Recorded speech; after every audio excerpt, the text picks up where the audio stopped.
The Jerusalem Gift Shop, 10% off everything. Coupon code ILTV.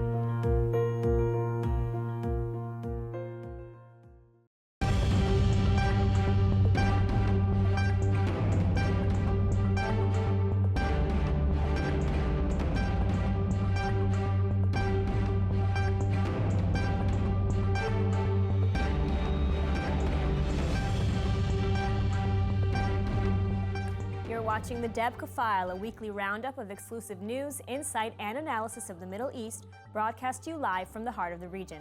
Coming up on the program today.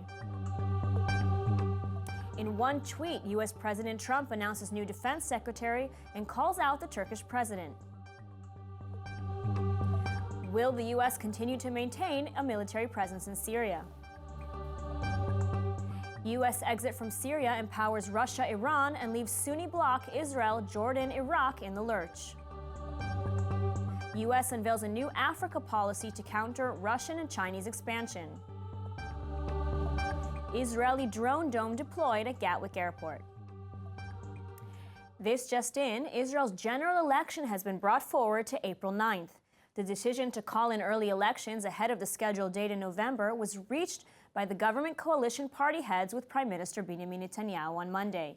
They issued an announcement saying, out of budgetary and national responsibility, the leaders of the coalition parties have unanimously decided to dissolve the Knesset and conduct parliamentary elections in early April after serving 4 full years in office.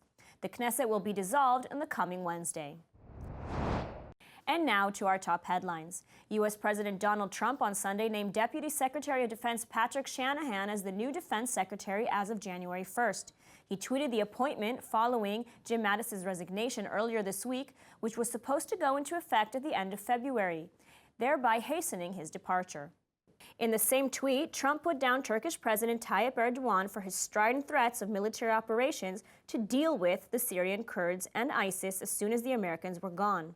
Trump said, "I just had a long and productive call with President Erdogan of Turkey. We discussed ISIS, our mutual involvement in Syria, and the slow and highly coordinated pullout of U.S. troops from the area.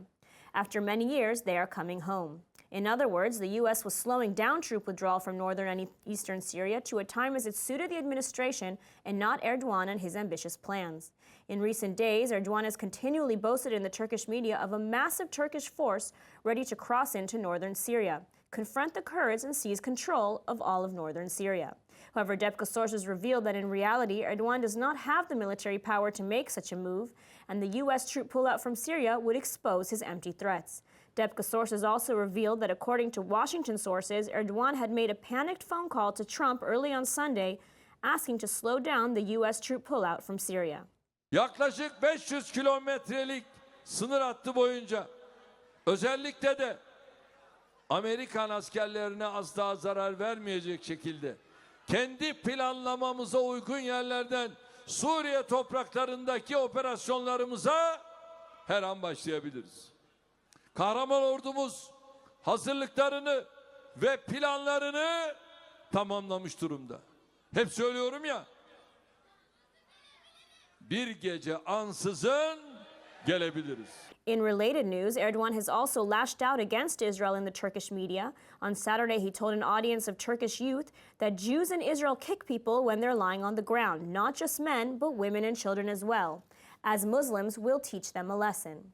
In response, Prime Minister Benjamin Netanyahu replied that Erdogan, the occupier of northern Cyprus, whose army massacres women and children in Kurdish villages inside and outside Turkey, shouldn't preach to Israel. Following the backlash from President Donald Trump's decision to withdraw U.S. troops from northeastern Syria, Debka sources have revealed a series of clarifications provided by senior administration officials.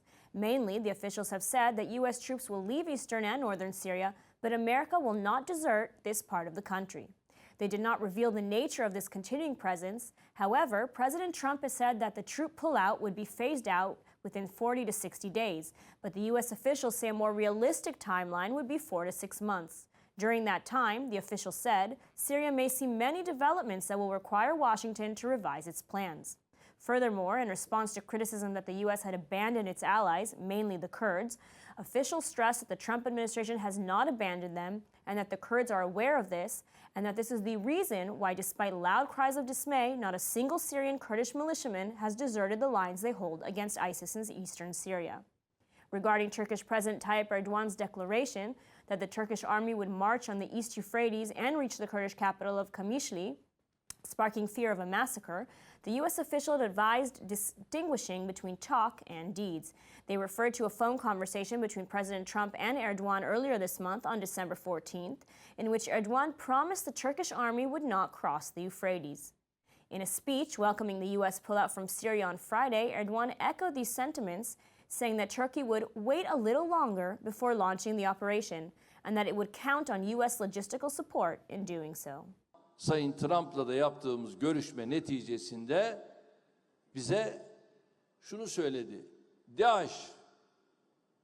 Buradan DAEŞ'i siz temizler misiniz? Biz temizledik ve bundan sonra da temizleriz. Yeter ki sizler lojistik anlamda bizlere gerekli desteği verin. Ve çekilmeye başladılar mı? Başladılar.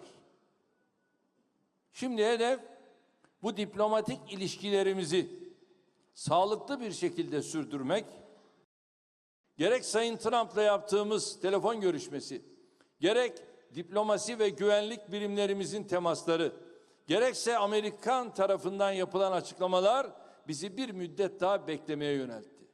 Tabii bu ucu açık bir bekleme süreci değildir. Önümüzdeki aylarda Suriye sahasında hem PKK, PYD unsurlarını hem de DAEŞ kalıntılarını ortadan kaldıracak bir harekat tarzı izleyeceğiz. Bunun bilinmesi lazım. Debka sources also revealed that the officials said the U.S. and Iraq are in advanced negotiations for the deployment of the Iraqi Special Operating Forces, or ISOF, to the Iraqi-Syria border. These special forces, also known as the Golden Division, drove ISIS out of Mosul and are expected to stand in the path of Iranian and Iraqi Shiite militias crossing into Syria. Part of the ISOF's deployment will include the western Iraqi province of Anbar, where the U.S. Army is said to be building a new base. This would position U.S. troops 30 kilometers north of the Euphrates River and near the Syrian border, and will provide the Iraqi division with American backup. With regards to Russia, the U.S. officials refused to confirm or deny Russian involvement in the forthcoming U.S. plans for Syria, nor would they refer to a possible U.S.-Turkish-Russian deal on the issue. They did, however, take note of the strides taken towards repairing Russian-Israeli relations in recent weeks. The U.S. troop exit from Syria announced this past week by President Donald Trump has sent shockwaves through the Middle East. Debka sources take a look at the fallout for all key players in the region. Who are the main winners and who are the losers of this U.S. move? The first country to benefit from the pullout is Russia. President Vladimir Putin will become the unchallenged strongman of Syria for years to come, and his army will no longer be restricted to a couple of bases, but will be able to reign supreme in most parts of the country. Still, the Russian leader will be saddled with problems. He will have to contain Iran's influence in Damascus and cope with the re-emerging ISIS threat, while short of funds for the vast project of reconstruction facing Syria after its devastating 7-year war. I have to tell you that whether he's talking to Vladimir Putin or Erdogan, these autocrats have him enthralled. And after a conversation, he'll make snap judgments and avoid the best advice that he could from people like General Mattis. Look, the idea that Putin is happy about this is ridiculous. He's not. This puts a greater emphasis and makes them have to actually step up and do something and do more in the region. It puts them at a greater risk. So I think that's just silly. The second key player to benefit is Iran and its commander of the Revolutionary Guards, Al-Quds Brigade's General Qassem Soleimani. The general was responsible for Iran's decisive contribution to Syrian President Bashar Assad's victory against the Syrian insurgency, and he remodeled Hezbollah's militia to become the strongest army in Lebanon. The general also designed the battle for wresting Kirkuk and its oil fields from Iraqi Kurds, and engineered Hamas's 9-month anti-Israel campaign from the Gaza Strip, as well as cemented Iran's military presence in Syria.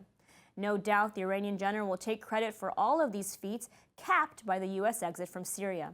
According to Debka, Soleimani will claim that Washington will undermine its position in the Middle East and weaken the impact of its sanctions against Iran.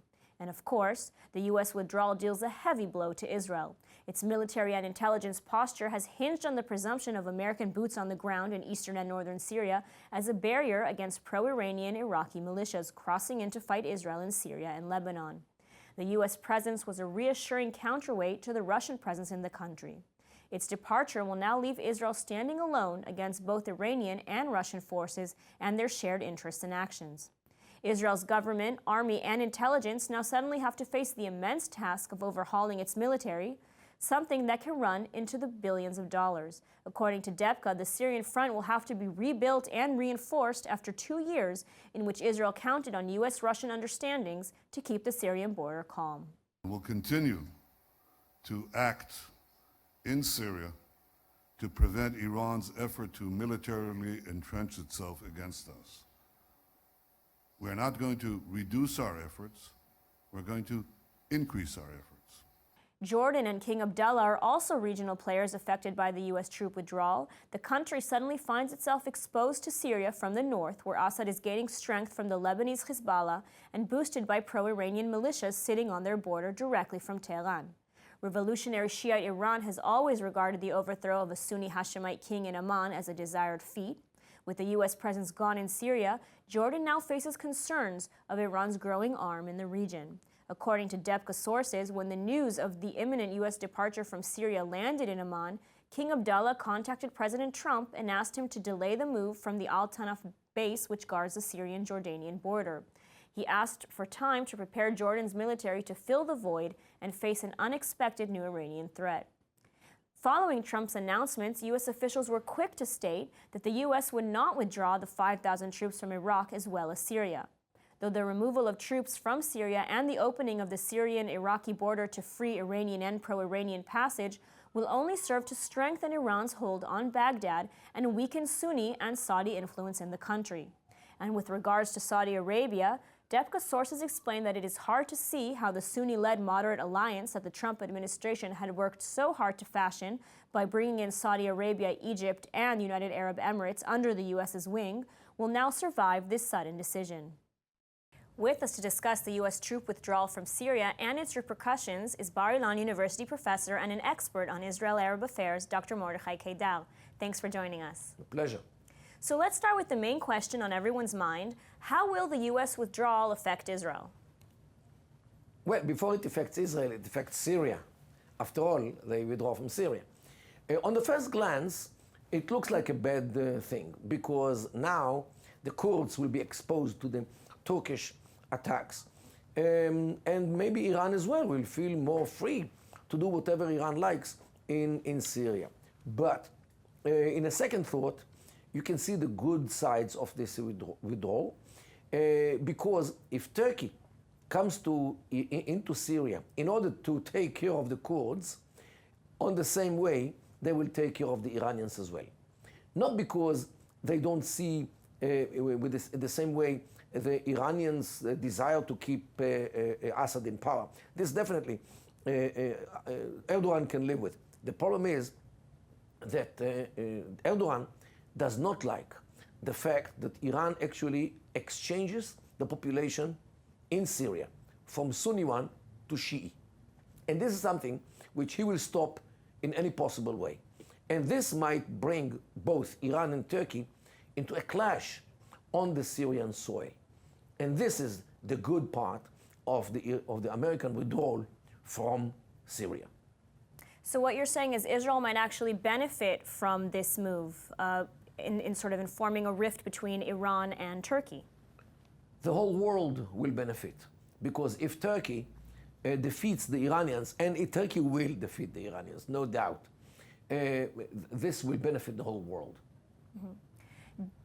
Do you see any negative side to this for Israel? Yes. Don't forget that the Kurds are in a way or another allies to the state of Israel. Yet, they know that Israel cannot help them. Israel will not send the army over Syria in order to help them in their district in the northeastern part of Syria, which is far away from Israel. They don't expect it. Yet, the fact that a small nation like the Kurds are being left to predators like the Turks is not good because Israel is also a small nation surrounded by predators. And what about Russia? What about its role in the region now? Russia, as much as I predict, will not do much about Syria because Russia is only about Russia. Russia wants to take care of its own interest in Syria, which is more or less the seashore and a few bases which they have there, the Assad regime, and control over the gas which Syria has both on the land and in the sea. Now, Israel is not going to allow Iran to establish sort of a Shiite arc, right, from Iran all the way to the Mediterranean Sea. Do you see any sort of future Israeli-Turkish cooperation in halting Iran's advances? Not cooperation, because anyone who cooperates with Israel is viewed as a collaborator with the enemy. If Erdogan, if Turkey really stops Iran from taking Syria over, Israel will sit idly in the side to see its job being done by others. But Prime Minister Benjamin Netanyahu has said that he sees Israel's role in Syria sort of increasing, escalating to combat Iran. What are your thoughts on this? Well, he said this before the American announcement about withdrawing the American troops. And don't forget, here in the Middle East, you shape your policy every morning when you see the new sun rises over the horizon. Now you see a new picture in many cases and in many days, and you shape your new policy vis-a-vis the new vision which you see on the ground. Okay. Dr. Mordechai Haidar, thank you so much for joining us. Thank you so much. A new U.S.-Africa policy was unveiled earlier this month by National Security Advisor John Bolton with the aim of combating the predatory practices of China and Russia. It was approved by President Donald Trump for immediate application. Debka sources have revealed, in a speech to the Heritage Foundation think tank in Washington, Bolton revealed that the new policy would put U.S. interests first on a continent where the U.S. was losing ground to China and Russia. He said the countries were using their investment and trade to gain leverage on African governments, often through corrupt means.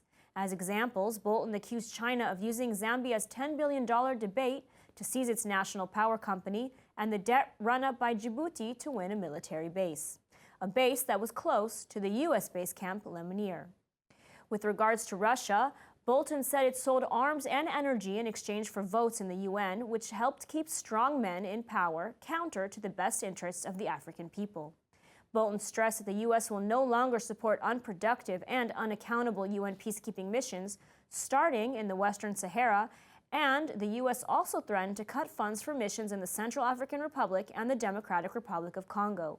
According to Debka's sources, there were a number of major catalysts that led to the new Africa policy.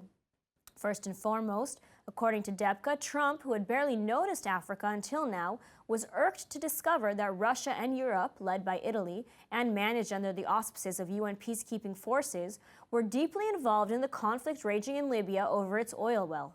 As such, the Trump administration further discovered that the Russian-European drive into Africa counted heavily on the UN peacekeeping missions, which are largely funded by the United States. According to Debka, the U.S. was equally alarmed by China's penetration of the strategic Horn of African ports of Djibouti and Port Sudan on the Red Sea, and of Israel's Haifa port on the Mediterranean. Finally, with regards to Israel, the Trump administration is closely following Israel's latest steps in Africa, especially following the visit of Israel of Chad President Idris Deby in November.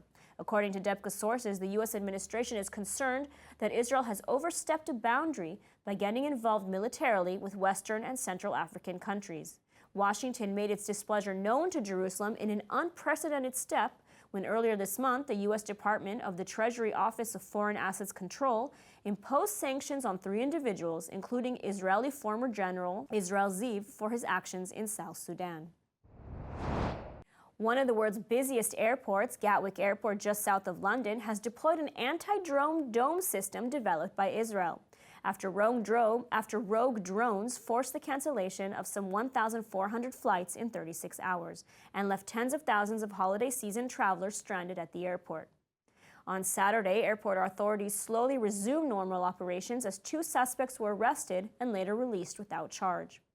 The Israeli-developed drone dome was deployed at Gatwick due to its capacity to jam introducing drone broadcasts, in effect, cutting communications between the drone and its operator. The drone is then rendered useless and out of control. The British Army bought 6 drone domes from Israel's Rafael in August for some $20 million after observing their performance in the field during the siege on ISIS in Mosul and in battle with ISIS in eastern Syria. The Army acquired the system with communicating jamming elements and electro-optical identification, but without its hard-kill laser. The drone dome consists of 4 batteries that, when posted around a potential target, provide 360-degree protection at ranges of 3.5 to 10 kilometers and can detect the approach of a rogue drone at a distance of 50 kilometers. The drone dome may be operated from a stationary site or a mobile vehicle. Debka's military sources explain that the system was initially designed to protect Israeli airspace from hostile drones in the use of terrorist organizations. Rafael has supplied Israel's armed forces with 3 domes for combating different threats: the well-known Iron Dome, which counters Palestinian rockets, and the lesser-known Sea Dome and Drone Dome. And my focus now is on making sure that we get as many passengers as possible off onto their destinations in time for Christmas. But ultimately, my priority has to be their safety, and so at 9 o'clock on Wednesday we close the airport, and I'm very pleased that we are now back in operation. Now for some more stories you may have missed this week. Jerusalem geared up for Christmas this week, with the city's Santa Claus officially kicking off the festivities, distributing Christmas trees along with some holiday spirit. Issa Kassisieh is the man who plays Santa in Jerusalem. He stood on the walls of the Old City on Thursday and called out to residents to come pick out a Christmas tree for free. And earlier in the week, he hosted Christian families at his self-made decorated Christmas grotto. The event is organized annually by the Jerusalem municipality. Additionally, the Israel Museum invited visitors to attend a unique exhibition tour for Christians that brings to life the days of Jesus Christ. One of the artifacts on display in the museum is a heel bone pierced by an iron nail, which the museum dates back to the 1st century and was found in a burial cave in northern Jerusalem inside an ossuary. The name of the crucified man is inscribed in Hebrew as Yochanan ben Hagkol. SodaStream CEO Daniel Birnbaum announced plans this week at the Globe's Business Conference in Jerusalem to open a new factory in Gaza. Birnbaum said, "We want people in Gaza to have real jobs, because when there's prosperity and plenty, there will also be peace." The CEO explained that the company has always strived to integrate between Jews and Arabs, including Palestinians, saying the diversity of the plant is very important, and adding this was part of SodaStream's DNA. SodaStream was recently acquired by PepsiCo for over $3 billion in 2018. The company currently has a factory in the Negev which employs Jews, Arabs, Palestinians, Bedouins, and Ethiopians. SodaStreams used to have a factory in the West Bank, but ironically had to close due to pressure from BDS activists, causing around 500 Palestinians to lose their jobs. That's all for this week's edition of the Debka File. We'll be back with you next week for more exclusive news, insight, and analysis. Make sure to check out our Facebook page at Israel English News and our website. I'm Ladarga Veilazi. Thanks for watching.